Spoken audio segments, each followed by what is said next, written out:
hate. And I know better than to listen to the people who are calling us names. I can feel the sunlight shining in. Well, good morning and welcome to episode 872 of the Lots Project Morning Show, where the coffee's strong, the opinions are stronger, and everything is always filter free. I'm Brian, your host, and it's January 19th, 2026. This morning, I'm enjoying a fresh cup of light Ethiopian from foodforestfarms.com because life's too short for shitty coffee. At Food Forest Farms, your beans are roasted by real human hands using a clean stream air roaster. More than just a customer, your family. Get 10% off with code LOTS10, that's LOTS10, and shipping is always free. While you're there, check out C4 Club for even more awesome perks.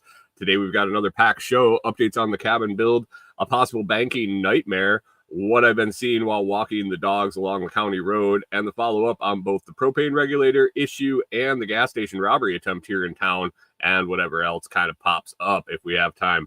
So grab your coffee, smash that like button, and let's get started. Good morning. Good morning. Oh, Jim. Good morning, Jim. How you doing? Been a while. Jim says, good morning. Here, there's a morning show around here. Yes, Jim, there is a morning show around here, and thanks for stopping in. Good morning, Rewild Their Life. Thanks for popping in. Hunter, good morning over on Twitch. My Twitch guy. I think you're the only one that ever is over on Twitch. If anybody else uses Twitch and wants to keeps Hunter company, you could always log on to Twitch and hang out with Hunter in the morning. Light Ethiopian, back at the Light Ethiopian. I got my C4 Club coming. I should probably have been here today, except it's Martin Luther King Jr. Day.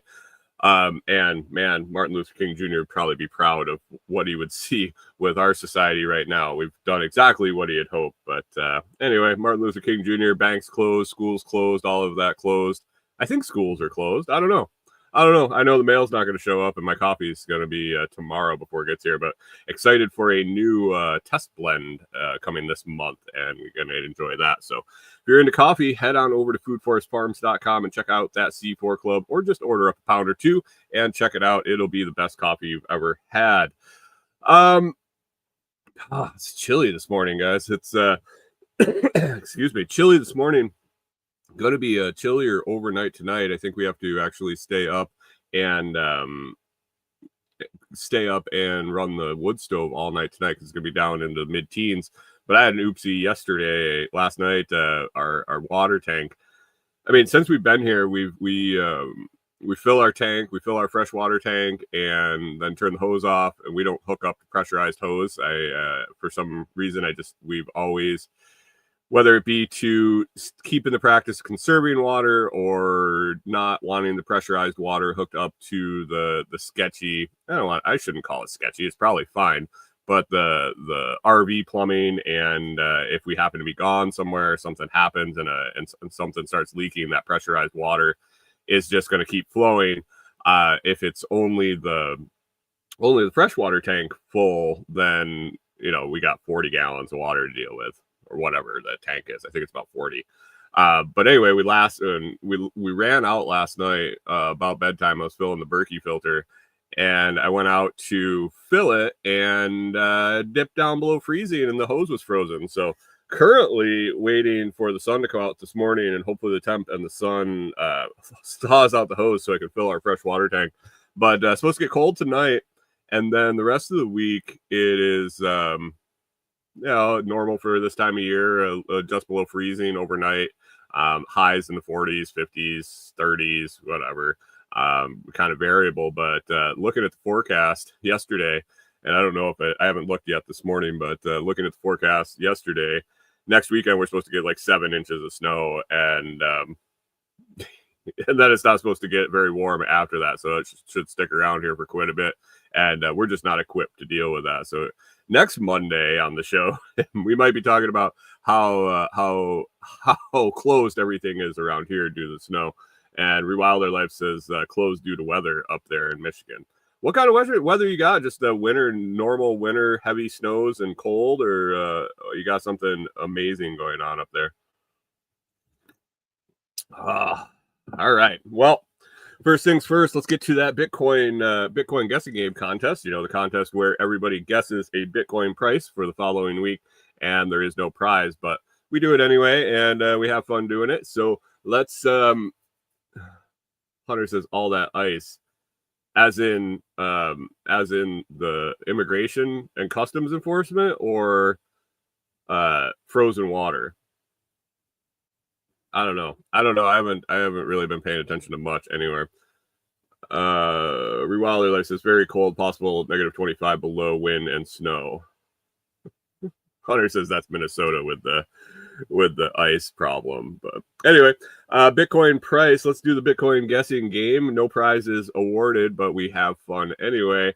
607 on January 19th, 2026. 607 January 19th, 2026. Bitcoin price, according to my ticker tracker, is $93,051. $93,051. Up above that, if you're watching the video, you can see my guess from last week was $95,959. Not too bad. Not too bad. Only a couple thousand, 1,000 to almost 3,000 off. It's been worse for sure.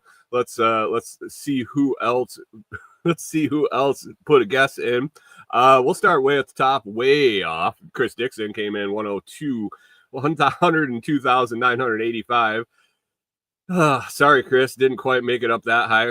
Rachel, Rewilder Life, picked 99,500. And John Palmer, 98,765. We're getting kind of close there. Blueberry, Texas, our winner from last week, went low this week and put in an 89,723. That's a little too far off. Canadian Farmstead, 92,233. That's getting closer. Scramblin, perennial winner here. Scramblin, he picked 96,500, getting closer. Palm Tree, 95,000, closer.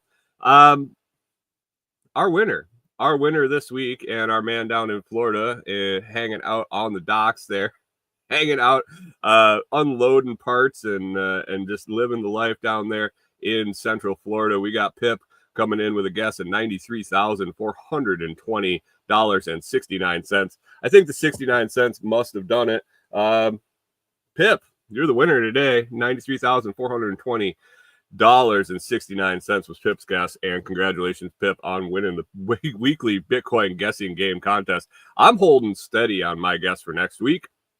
I'm not going to change it. We're going to go with $95,959 and see what happens. Just don't even need to erase it. Just leave it right up there. If you want to participate in the guessing game and maybe win, Hunter, why don't you pick? Wait, I don't see a pick from Hunter. Haha. Not good. Anyway, if you want to pick throw a guess in for the Bitcoin guessing game, head on over to the Telegram chat at t.me/lotschat. That's t.me/lotschat. Find the pinned message and just reply to that with your guess, and we will get back to it next week. Bitcoin price on January 19th, 2026, we had $93,051. It pumped up. It jumped up. Always jumps up in the middle of the segment, and at least this week it wasn't close enough to make a difference. So, congratulations, Pip. I hope you have a wonderful Martin Luther King Day with your win, and I'll get that prize out to you as soon as possible. Anyway, every week we give kind of a cabin update. Corey and I are working away at the cabin. It was kind of a slow weekend. We had a cold snap on Sunday. Cold enough yesterday that we didn't want the wood stove to go out during the day. We kept it running all day. It was going to be quite cold working out there, and we just decided that instead of battling that, we had some stuff we wanted to get done around here. Had some Corey made some soup. We watched some TV and hung out. And so yesterday was a no-go on the cabin. The day before, we wanted to get to one of the doors installed. So the week before, we had gone to install a door. I think I talked about it. And just the way we have things set up and the layering of the different materials, we're about a half an inch short. We're half an inch off on where we wanted it. So I was going to have to come up with some spacers. Kind of went back and forth on what I wanted to use as far as material. There isn't really a true 1/2 inch material that's, I think it had to be like 81 inches long, 1/2 an inch thick, and 1 inch wide. And so I went back and forth. I did some searching, and really the idea that kept coming up to mind was milling it out of a 2x4 or 2x6 or something like that. And to do that, I was either gonna have to use a skill saw or ideally a table saw, which I don't have currently. Had one in Minnesota, didn't bring it with us. It wasn't didn't fit in the truck. Basically, I got rid of a lot of tools I wish I still had, but just didn't have the space when we hit the road. But anyway, wanted to do those on a table saw. Could have done them with a skill saw. Kind of made an attempt at it.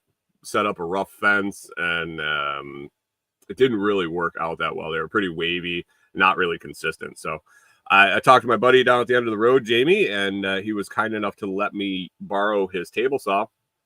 And so first thing first, on Saturday morning, ripped up some spacers. They turned out really well. Corey helped me guide those long 2x4s through the table saw, and basically we scored lines. So if you picture bless you, Corey, if you picture the 2x4 laying flat on the table saw with the wide end down, we scored lines every 1/2 inch, and then plus the blade 1/8 of an inch, but kept moving the fence. And so we scored lines about 3/4 of the way through the 2x4, a bunch of them. And then we flipped the board on its side and set the fence to 1 inch and basically ran it and sliced them all off. And it worked out really well. I mean, they turned out pretty well, pretty nice and straight, and the right dimensions. So they ended up being 1/2 inch thick and 1 inch wide, and trimmed them to length. And so once we got those tacked up on the wall, everything seemed to fit better. Everything lined up where we wanted it to. It was what needed to be done. And so we went to install the door. We got it in and started messing around with it. And man, it's I hate doors. Windows aren't bad. Door was a little bit more of a pain in the ass. But after dicking around with it for a little bit, we ended up getting it to where we needed it, and got her installed. Went to put the door knob in. Doorknob went in very easily and works just great. The deadbolt that Corey picked is going to have to wait. Actually, the deadbolt's in. The strike plate on the door jamb is the part that was pre-mortised out was not big enough. So I got to pick up chisel at Lowe's this week and chisel out a little bit more to get the strike plate sit in properly and sit flush. So, but anyway, it opens and closes. It works smooth. It looks really nice. Corey picked doors with a big old window in them, and none of the cross hatching or anything in the window. None of the window panes or anything like that. It's just a big open window. I think, man, it's got to be like 2 foot by 18 inches, maybe. I don't know. It's a rather large window, and then both doors will be lined up on the two sides of the house. So basically, you can see through the house through the two doors, but lots of light.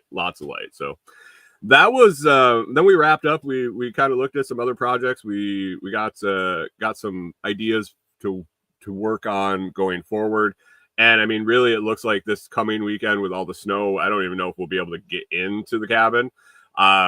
So I don't think we'll probably get much work done this week or next weekend. I think weather is going to play a big role in the next few weeks as far as getting progress done.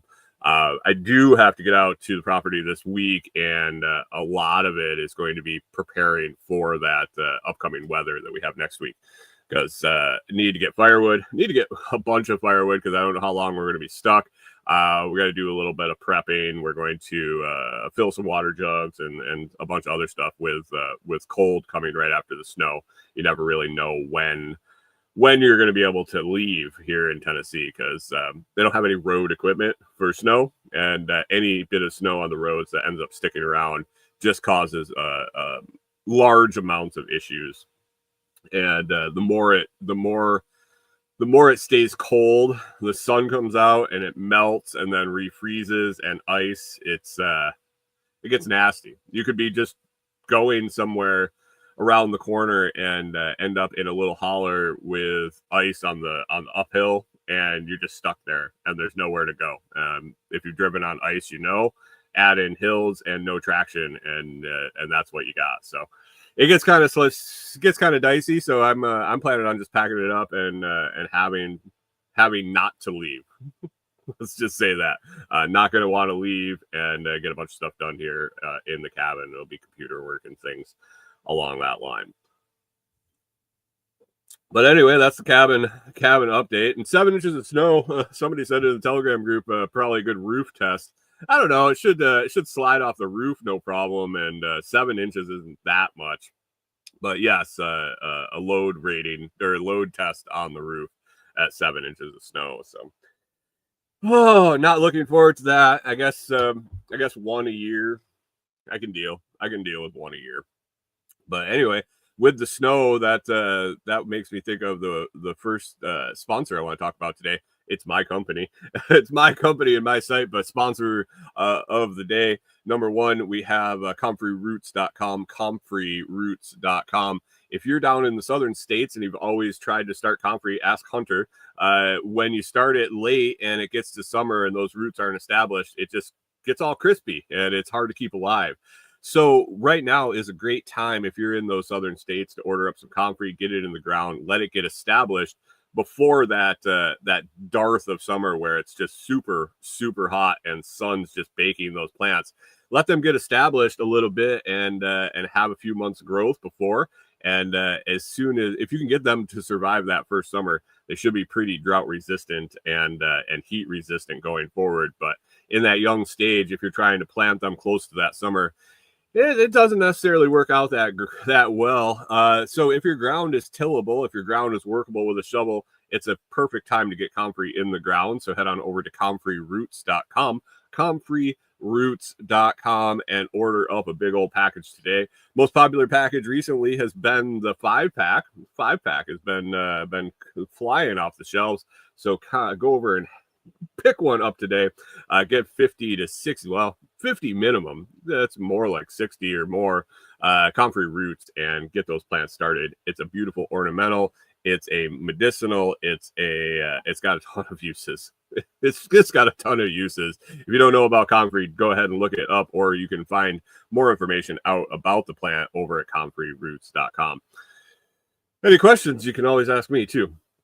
But yeah, I appreciate it if you check that out and go get your orders in. I don't think Rachel needs any up there in Michigan right now. It'd be kind of tough to get it in the ground. But Texas, Florida, Arizona, Southern California, all of them, get that comfrey in the ground so it's a little bit heat and drought resistant this summer.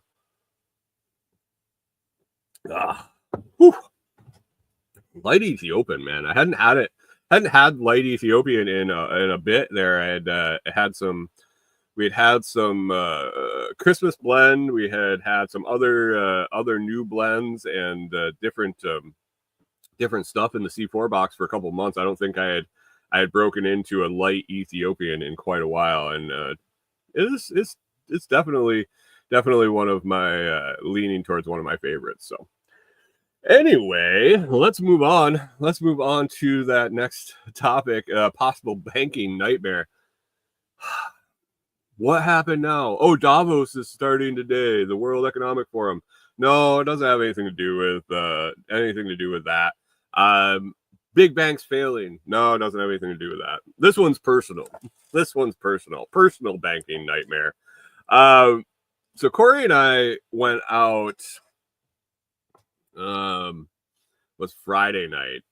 Went out for some Mexican dinner down here in town. It's fantastic. The Mexican restaurant here in town is the food is just phenomenal.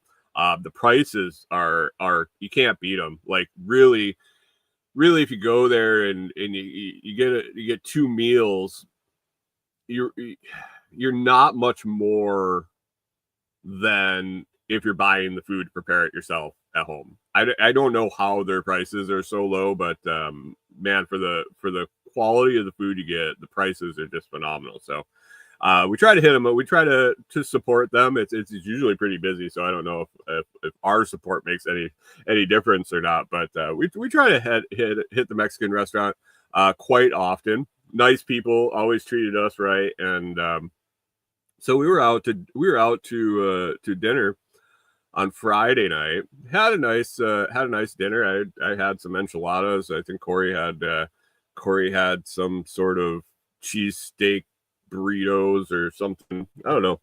She liked them. Got to the end of the night and I went to pay. And so I grab check card.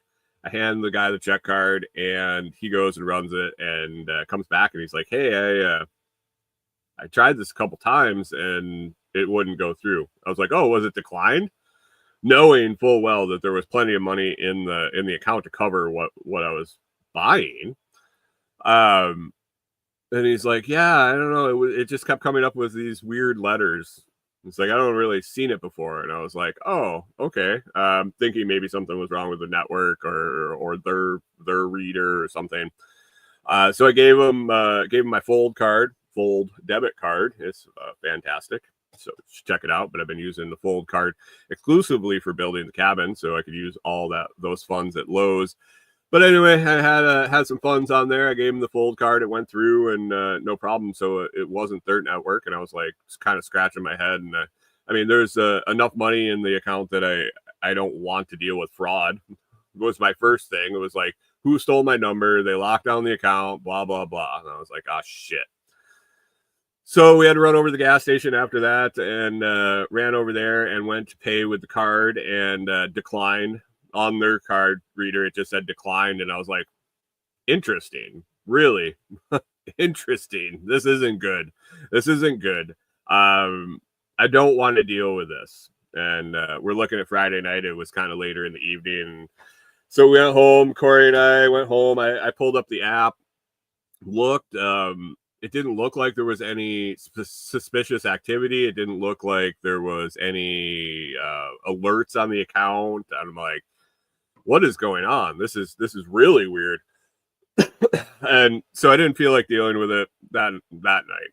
I mean, it wasn't going to make any difference. So I was going to call them first thing in the morning with coffee in the morning, and got up the next morning and I take out the card. I look at the number on the back and I dial the number, and I'm sitting there and it's ringing, and I'm looking at the card and it says expires 11/25.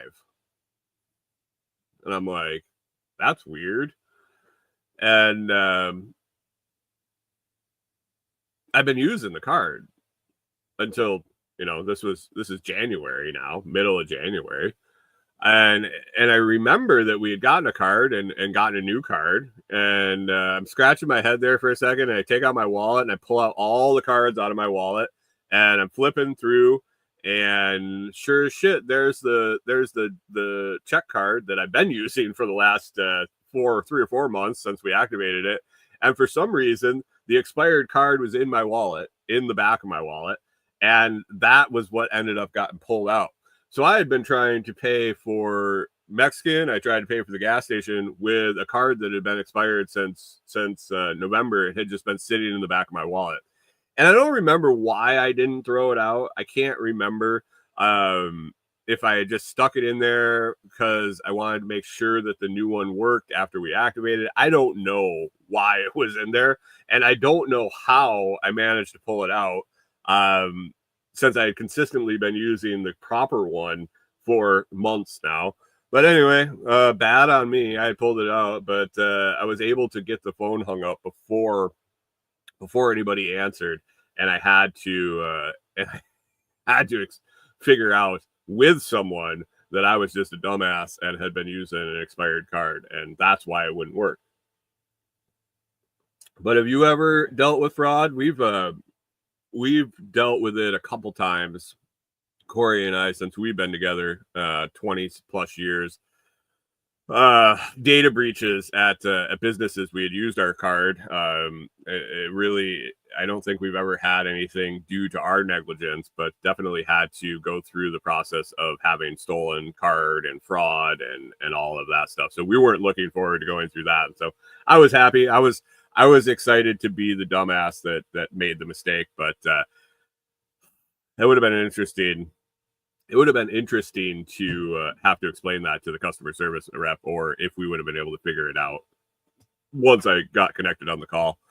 But it made me think what we would have kind of went through the motions that evening of how we're going to make this work until we get a new card. Like that's our lifeline here. I mean, I guess I could go take cash out with what card? I guess I got a card for another account that we could transfer money to, a business account, a personal account. But I was really excited that I had the full debit card, and then that's hooked my account and could have transferred funds if needed to take any time without that check card. But you don't realize how dependent you get on the systems that you use until they're not. Jim says no cash under the mattress. Well, you don't want to have to use that unless you have to use that, right? Because then you'd have to replace it. And it's not under the mattress. It's not under the mattress.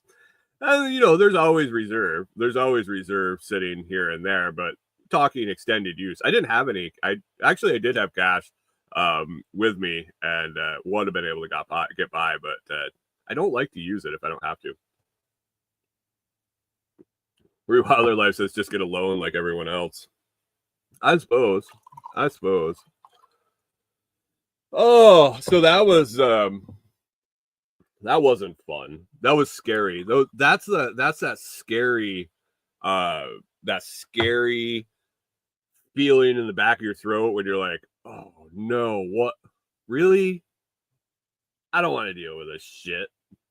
When the guy's like, declined. I've been in points in my life where my card got declined because of lack of funds, for sure.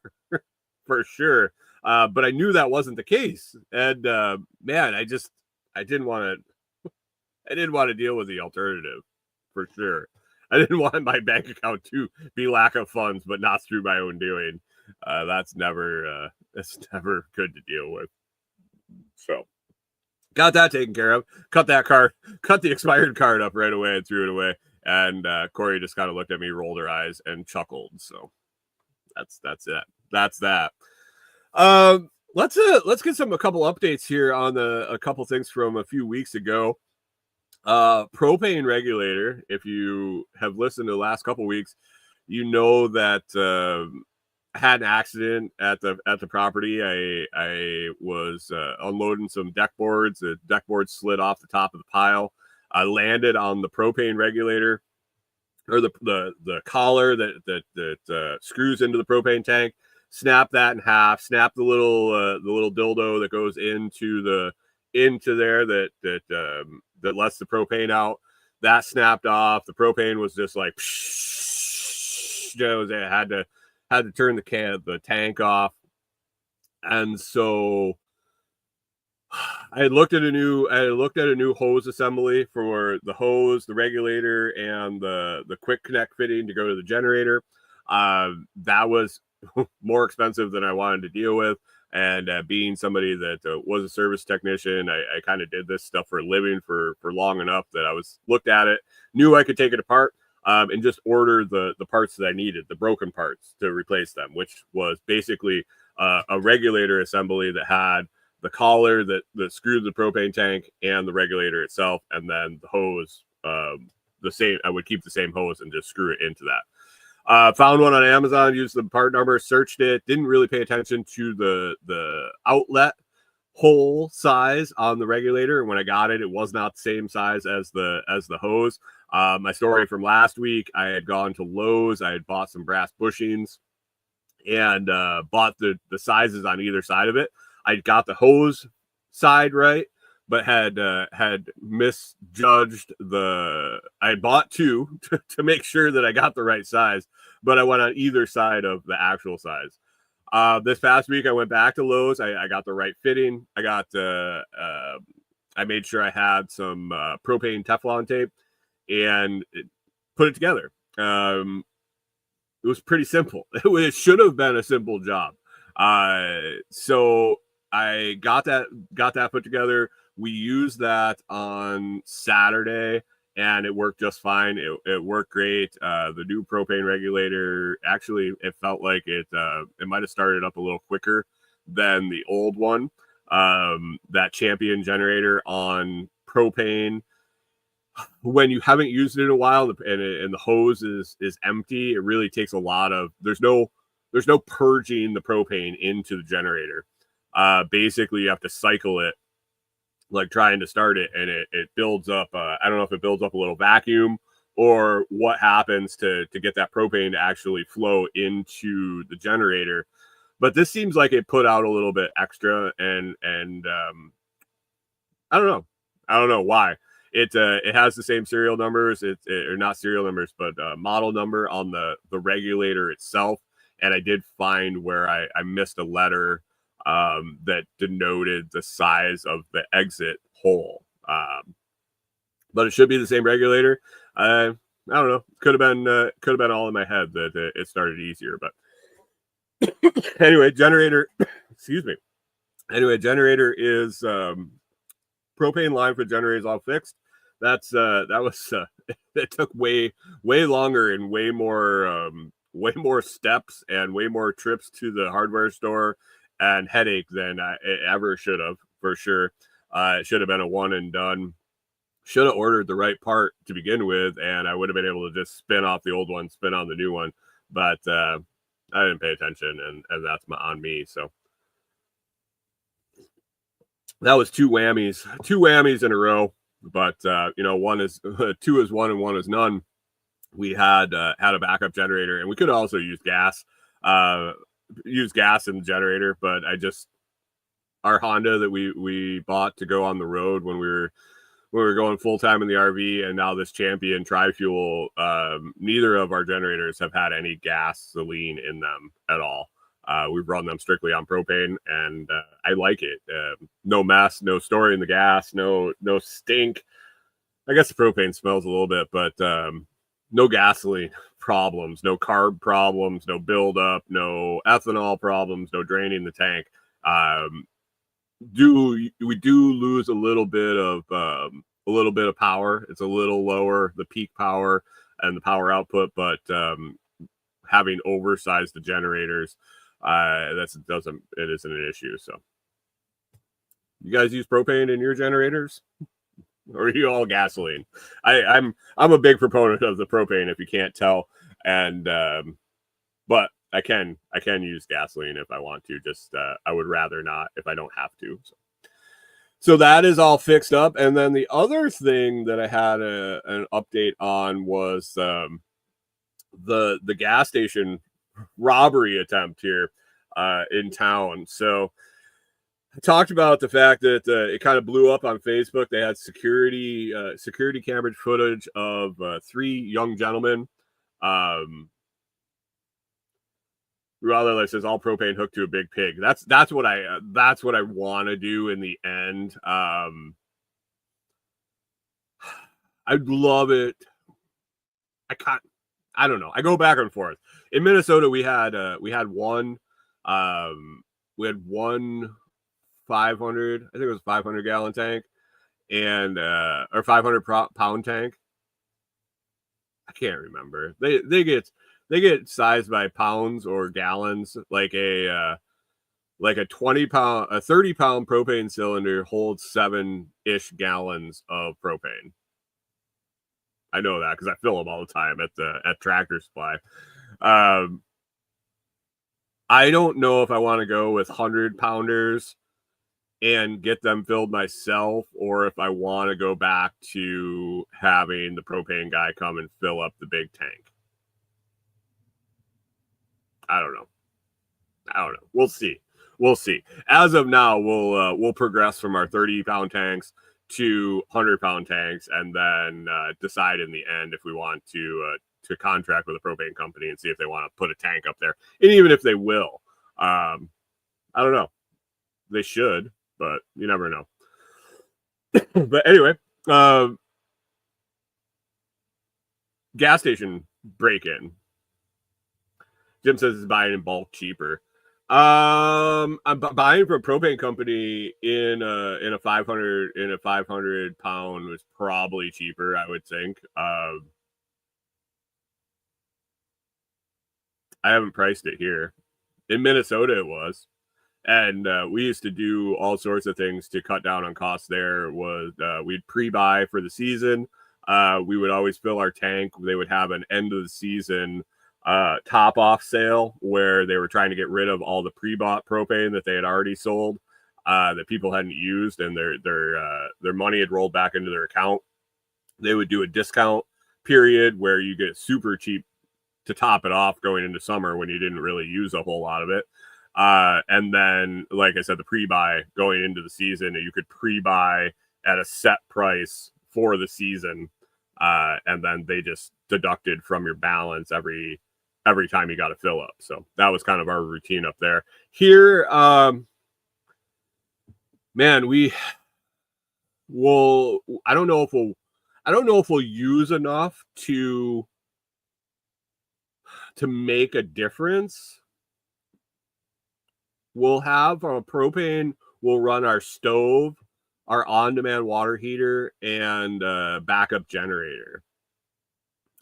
So the propane water heater, the on-demand water heater won't take a ton, and I'm hopefully going to set up a system that that'll preheat our water with our excess solar. So I'm pretty sure we'll have excess solar, and instead of just letting that not do anything, I want to set up a preheater on the water, like a preheating water tank before it goes to the propane on demand, which will lower the propane usage on that.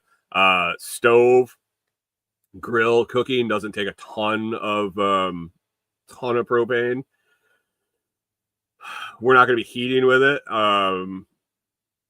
So I don't know if it'll be worth the savings. We'll have to see. We'll see. Good question, though. But anyway, gas station here in town a couple weeks ago, they had security footage of three young gentlemen outside the building, and one of them had a rifle. They were trying to break in. There was all sorts of hoopla in town about we got to catch them. We need cop. We need a cop in town, and blah blah blah, and all this. Well, they caught the guys pretty quickly. Sheriff's Department posted a few days later and said, "Hey, we caught the guys. We caught the kids, but they're minors, and we can't release their name." So,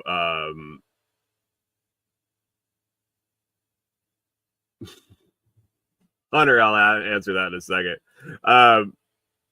Anyway, so they caught the guys. They were minors. They looked young. I thought they looked young, but I thought they were probably in their late teens, maybe early 20s. So I thought that I didn't necessarily think that they were minors. Turns out, I stopped at the gas station the other morning, and there was a hole in the window that I hadn't noticed before. I was like, what the hell is the hole in the front window there? They have this big front window, and it's got the panes, and all the lattice work in between the panes, and then right next to it is huge plate glass door, and one of the panes in the little window had a busted out, and I was like, that's interesting. Did somebody toss a rock through that, or like what happened? Why is that broken? And the worker's like, oh, that's those idiots that tried to break in. I'm like, the ones that were on Facebook? Yeah, the pictures on Facebook. Yeah. I was like, why didn't they break the plate glass door? They could have walked in. There was no way they were getting through this little tiny little tiny pane. They would have to bust out like 8 of them and then rip out the lattice work. And she's like, I don't know, they were dumbass kids. I was like, oh yeah, how old were they? She said they were 13 and 15. I was like, really? I thought that was a little young. I said, that's a little young for being toting around a rifle to try to break into a gas station. She says, it was a pellet gun. I was like, that's even dumber. So these kids decided they were going to break into a gas station. They decided to bring a tricked out pellet gun that from the photos looked like a built out AR in the middle of a rural Tennessee town.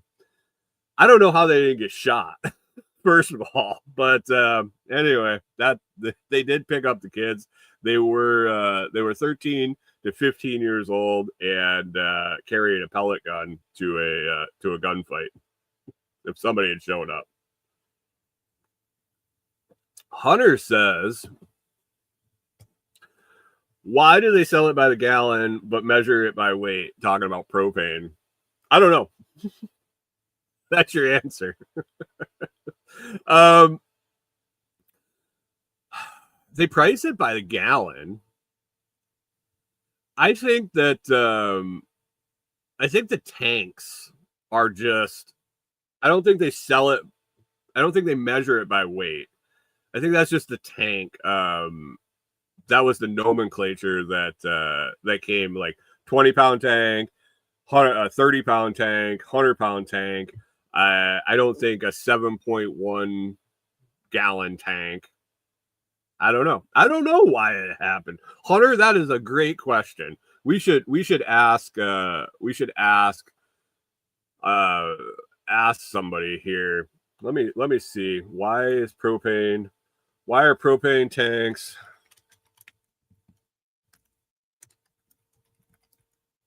measured in gallons in weight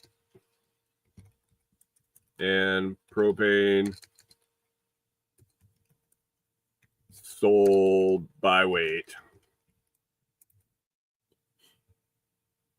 Oops, sold by gallon. Whoops. Oh.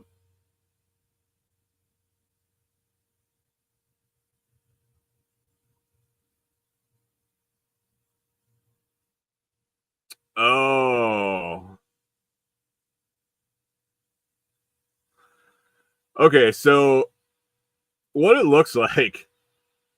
So when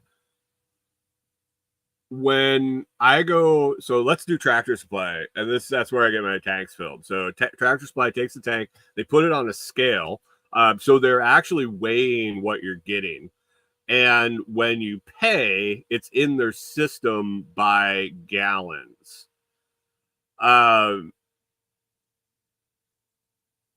Depending on temperature, the propane will take up different volume.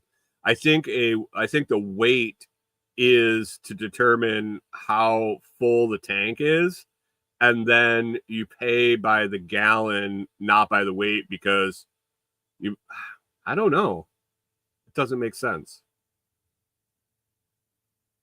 Inventory tracking? I don't know. Like, honestly, it's I'll have to do some research on that, Hunter.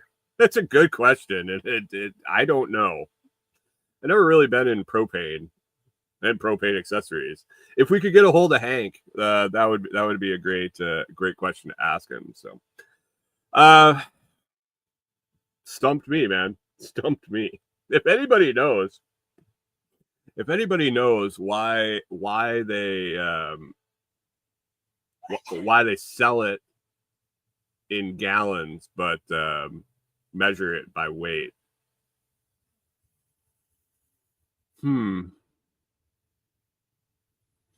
I don't know. Now you got me thinking. Not good. Not good for the rest of the show. Thanks, Hunter. Anyway, sponsor number two today, Blockstream Jade and Jade Plus. Check out the Blockstream Jade for your Bitcoin hardware wallet needs. Great new app. I really enjoy their updated Blockstream app. And the Blockstream Jade and the Jade Plus. have always been functioning fine for me. As they say, easy enough for a beginner, but advanced enough for somebody a little further along their Bitcoin journey. Keep that Bitcoin safe, need that physical device to send. And now with the updated app, you can view only your balances and see everything in the app, everything short of sending any of your Bitcoin without that hardware device, without the physical device with you to confirm and sign that transaction. So check out Blockstream Jade and Jade Plus at store.blockstream.com. Use code The Lots Project for 10% off, and I'll earn a small commission on all those purchases, and I appreciate that. You find that link in the video description and the audio description if you need help with getting started in Bitcoin. If you're just getting started and you don't quite need a hardware wallet yet, you can always get a hold of me. I can help you walk through the getting started of Bitcoin and learning about it, why it's important, and how to use it. Speaking of getting started, I am back on Nostr a little bit. Here and there, kind of rolling into it again. Over the last 6 months, kind of missed some innovations, missed some changes. Some of my protocol, some of my things I have set up aren't quite working quite yet. Again, working through that, and then also trying to see what has changed for new people, for onboarding, what the best way to onboard somebody is, that somebody wants to try it out and see what it's all about, and get started. What the easiest way to get that done, not through a bunch of hoops, not through a bunch of techie stuff, just sign up and use it. Kind of seeing if anything has developed in the last 6 months to make that easier. I'll report back soon. Getting immersed back into it. It's changed, definitely changed in the last 6 months. I don't know if usership is up or down. If the users I was following. So the nice part about Nostr is you see what you choose to see. Unlike Facebook, where I hear constantly people complaining about, I don't even see the people that I follow. I see a bunch of ads. I see suggested posts. On Nostr, if you don't follow anybody, if you don't follow a hashtag, you don't follow any specific people, you don't see anything. You see what you follow. So if the frustrating part of social media for you is not seeing what you want to see and not seeing what you choose to see, using Nostr might be a good solution to that. But on the flip side of that is you have to go and put in the work to find the people that you want to see, the content that you want to see. And it takes some time. It takes some getting used to, because you've been conditioned to use the social medias that are spoon fed to you, the stuff that you don't want to see. But yeah, getting immersed back into it. It was what was intended to be a short, quick little break turned into got out of routine, got out of habit, and turned into 6 months or so hiatus from Nostr. But now that I'm back, I getting back into it, and I see more and more every time I interact why I chose to spend a bunch of time over there. And I also see the reason why I took a little break. So that just takes some personal calling on my follow list and things like that. So more to come on that. Slow rolling back into Nostr. I had on my notes about our dog walks. Got about 10 minutes here. That's about right. So our dog walk, I've talked many times about our dog walks here where we're parked. We walk along the county road. Probably I think it's a 45-mile-an-hour zone. I don't know. There's no speed limit signs on that road, but I think it's 45.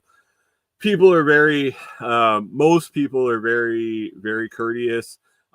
Get over, slow down. If two cars happen to be coming to head to head at us, they kind of slow down and wait and go around.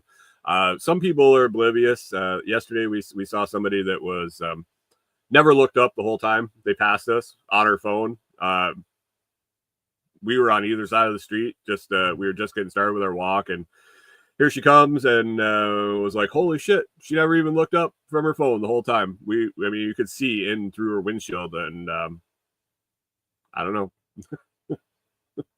it's just busy doing some shit, busy texting or reading Facebook or something. I don't know what they were doing because there's no fucking phone service around here anyway. But anyway, besides the cars, we see a ton of wildlife. Routinely, I would say, if not daily, at least every other day. More than likely, I could probably safely say daily, if not twice a day, because we'd walk the dogs twice a day. We'll see deer, does, bunch of does. We rarely see bucks, but there is a group of does that kind of live along the route, and there's different places we'll see them along the walk. So we know those there's three main spots we'll see them, and then every once in a while we'll see them in a random spot. It really freaks us out. But the dog, they'll see us and they'll see the dogs, and the majority of the time they just look at us, and they're probably, I don't know, 50 yards, 100 yards away, if that. And they just kind of look at us, and they stand still and they look at us, and some of them will just go back to eating. Good, like, just don't give a shit. Other times, Clyde will get a little excited, Norman will get a little excited, and they'll let out a little bark, and they'll take off into the woods. And it's a nice little thing, you walk along, you see the deer, and you're in wildlife. So that's really cool. We see them quite often. Like this time of year when the does are bunching up, I think the group of does that we see is probably, I think we normally count like 8 to 10. Sometimes more, sometimes less, depending on if they're hiding in the woods or whatever. The other morning we were walking along, and one of the does was blowing at us. I don't know if you've ever deer hunted, or kind of the stuff, that the noises that deer make, especially does when they're feeling threatened or they're trying to alert the other does in their pack. They do something they call blow, and it's kind of like like kind of huffing. Very distinctive noise when you hear it. But we were walking along, and all of a sudden we're hearing doe blow, and like, what? Corey's like, did you hear that? Like, we look over into the brush, and probably 15 yards from us at most, there's a deer standing right in the edge of the woods, and you could see behind her. Jim says we call it a snort. That's a different noise, in my experience, in my vernacular. And bucks do it more than does. I mean, maybe where you're from. But anyway, there she stood right in the edge of in the brush, and behind her were at least one other one. And I was like, really? You just talk sassy to us like that right there next to the road. We've also experienced, and it's only a couple times a year, seems, the squirrels get really crazy. The squirrels, we've dubbed them a few times a year, they turn into suicide squirrels. Our dogs will especially Clyde, would love to chase a squirrel, would love to be off leash and chase a squirrel. Used to chase rabbits and squirrels at the farm when they had a fenced in yard, and absolutely loved it. Would catch them every once in a while. Brought Corey a rabbit before. But anyway, the squirrels, depending on the time of year, will get pretty close to us. They'll run out in front of us. They'll run back in the woods. And you just have to be on alert for it, because as soon as the dog sees one, wants to go after it for sure. Well, yesterday or 3 days ago, we were walking along, and no shit, a squirrel came screaming out of the woods, out of nowhere, like just completely out of the blue, comes flying out of the woods faster than I've seen a squirrel run in quite some time. screams right in front of us. Maybe, God, it couldn't have been 10 feet in front of us, and just right into the woods on the other side of the road. And the dogs looked and were like, what the fuck? Both dogs freaking out, trying to grab him, barking, like, what just happened? It was like the Flash had just gone past us. So Corey and I are like, holy crap. Time to hold on to the dogs a little tighter if this shit's going to happen, because it's that time of year again with the suicide squirrels. So we walk home. Next walk, yesterday, we're walking along and there's a huge owl just sitting in the side of the woods. Just kind of takes off and floats back into the woods a little bit. Corey's like, did you see that? I was like, yeah. Looking at it. And then took off and flew off into the woods some more. We've seen the owl a couple times, but it's really nice, other than having to walk them on a county road and other than dealing with the traffic and moving on and off the road, and the ditch is full of garbage and glass and all sorts of stuff. Other than that, the wildlife's pretty cool. It's a I don't want to say a scenic walk, but we walk along in the woods. There's sections where there's no houses or anything. There are sections with houses, but a lot of it is wooded. Lots of nature. Get to see lots of wildlife. But in the last week or so, it's really ramped up. The deer have kind of colonized for the winter, and the squirrels are back in suicide mode. The owls maybe they're hunting this. Maybe the owls are hunting the squirrels. I don't know. But yeah, lots of wildlife on the walks. So, I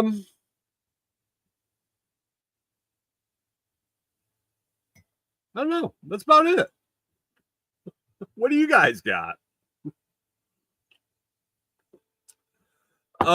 Silver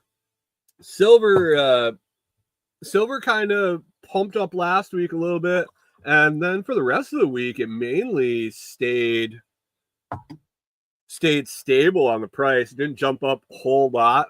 Right now it's an interesting weekend because markets are closed today. So paper silver that's futures and just trading. We have the silver IOUs basically.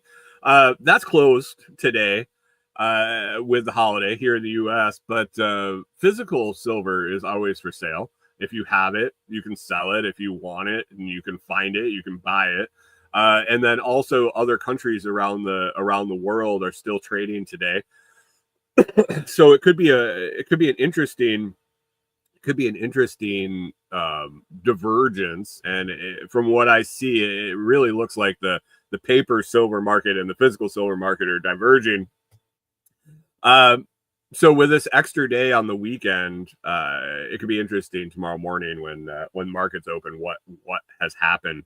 But right now, spot silver sitting at $93.91. It was up over 94 this morning. It looks like it's flatlined for the last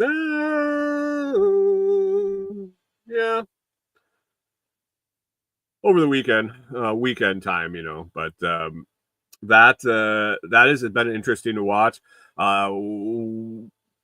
What that's signaling, I'm not an economist by any means, but silver ramping up is I just can't picture it being a good thing.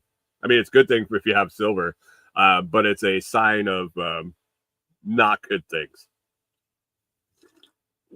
depending on what viewpoint you're looking at it. So, other than that, I'm gonna wrap it up, guys. I think I'm gonna get out of here. I appreciate you all watching. If you want to hang out more throughout the week and join in the conversation over in the Telegram group, you can join at t.me/lotschat. t.me/lotschat. Good group of folks over there. We have a good time. We joke around.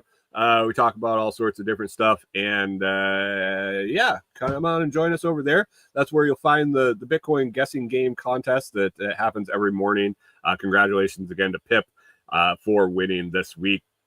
Other than that, I'm going to wrap her up and have a fantastic week. Next week, we'll be talking to you from snowy Tennessee, unless the weather changes. Hopefully, the weather forecast is wrong and we don't get dumped on by 7+ inches of snow. But you never know. Have a fantastic day, guys, and make it a great week. And we'll catch up with you again next Monday.